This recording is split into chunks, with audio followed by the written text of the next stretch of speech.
दिल्ली में कांग्रेस की एक अहम बैठक हो रही है और बैठक में ये तय होगा कि कौन होगा राष्ट्रीय अध्यक्ष। इसके साथ ही बिहार की राजनीति पर भी चर्चा हो रही है, क्योंकि बिहार में कांग्रेस की जो स्थिति हुई है, हार के कारणों की समीक्षा भी होगी और बिहार के अंदर कांग्रेस किस तरीके से अपने पैर पर खड़ा हो, इसको लेकर भी चर्चा दिल्ली में हो रही है। इन तमाम मुद्दों पर बात करने के लिए हमारे साथ राजेश राठौर जी हैं, जो कांग्रेस के प्रवक्ता भी हैं। सबसे पहले न्यूज़ फाउंडेशन में आपका धन्यवाद आपका।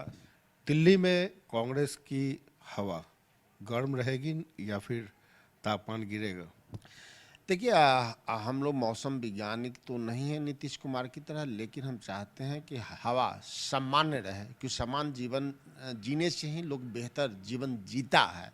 तो हम समझते हैं कि हमारे दल के तमाम बड़े नेता लगातार 2 दिनों से मंथन कर रहे हैं। आने वाले समय में हम आवाम, किसान, नौजवान के मुद्दों को लेके कैसे हम जनता के बीच में जाएंगे, क्योंकि लगातार जनता के साथ जिस प्रकार से खेल खेला जा रहा है, पहले अल्पसंख्यकों के साथ खेला गया, फिर दलितों के साथ खेला गया, उससे पहले नौजवानों के साथ खेला गया, आज तो हमारे अन्नदाताओं के साथ भारत सरकार खेल रही है, उन पर लगातार प्रहार कर रही है।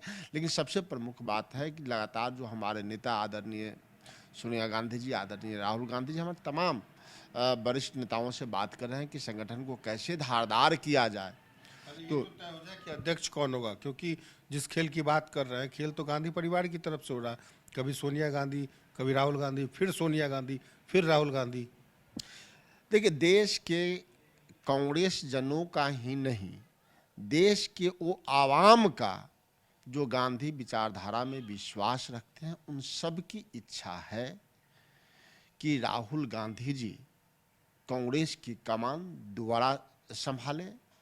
चूँकि मैडम की तबीयत ठीक नहीं है आजकल, और पिछले बार जो राहुल गांधी जी ने 2019 के परिणाम के बाद इस्तीफा दिया, अपने ऊपर जिम्मेदारी ले कि मेरे कारण पराजय हुआ, ऐसा नहीं है।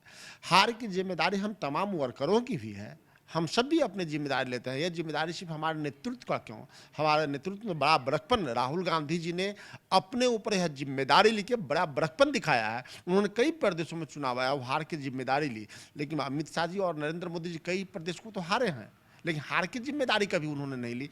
हमारे नेता का यही है कि आंतरिक लोकतंत्र और आत्ममंथन के बीच हमारे नेता हैं, और हमारे नेता यह स्पष्ट कर दिए कि कमी को भी अपने आप को बोलते हैं और उसको मजबूत करने के लिए तमाम उन नेताओं के साथ बैठते हैं जो पिछले दिन देखे होइएगा कि 23 लोग पत्र लिखे थे, उनको लोग कहा था कि कांग्रेस के विरोध में है, नेहरू गांधी के विरोध में, उनको भी इस मीटिंग में बुला कर इन्होंने एक बड़े मन का परिचय दिया है और कांग्रेस के आंतरिक मुद्दों को भी बहुत मजबूती से रख के संगठन को मजबूत करने का प्रयास कर रहे हैं वो।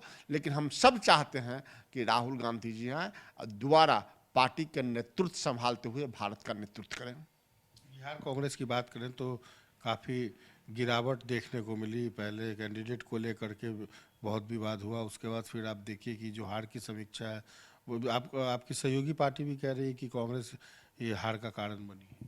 देखिए, हम ये आरोप प्रत्यारोप के दौर में हम नहीं जाते, एक दिन में विश्लेषण नहीं किया जा सकता है कि किनके कारण कौन हारे। अगर एक दूसरे पर आरोप लगाए तो लंबा फहरिस्त है। मैं तो छोटी सी बात कह रहा हूँ कि हार के कारण कौन और कहाँ है मैं नहीं जानता, लेकिन कोई न कोई तो है जो तेजस्वी यादव जी को सीएम बनने नहीं देखना चाहते। वो तेजस्वी जी के ही परिवार में हम मानते हैं कोई न कोई होंगे। नहीं तो अब एक छोटा सा सीटों के उदाहरण हम देते हैं आपको कि पटना साहिब मात्र 1700 वोट से आरजेडी पिछले चुनाव में हारी थी। बगल का कुम्हरार सीट हम 30,000 से हारे थे लगभग। मेरा 30,000 से हारा हुआ सीट रातों रात क्यों ले लिया गया, और वो अपना जो 1700 से हारे थे वो रातों रात हमें क्यों दे दिया? हमारे प्रत्याशी नहीं थे, निश्चित तौर पे हमने भागलपुर से प्रत्याशी लाया, मेरा प्रत्याशी बेहतर परिणाम दिया, लेकिन मैं समझता हूँ, कहने मुझे परहेज नहीं है कि वह सीट पुराना प्रत्याशी लड़ता तो बेहतर परिणाम होता। तो छोटी छोटी भूल कहीं हुई है, इसका ये मतलब नहीं कि आरोप प्रत्यारोप में दौड़ता आरजेडी दोषी है और कांग्रेस दोषी नहीं।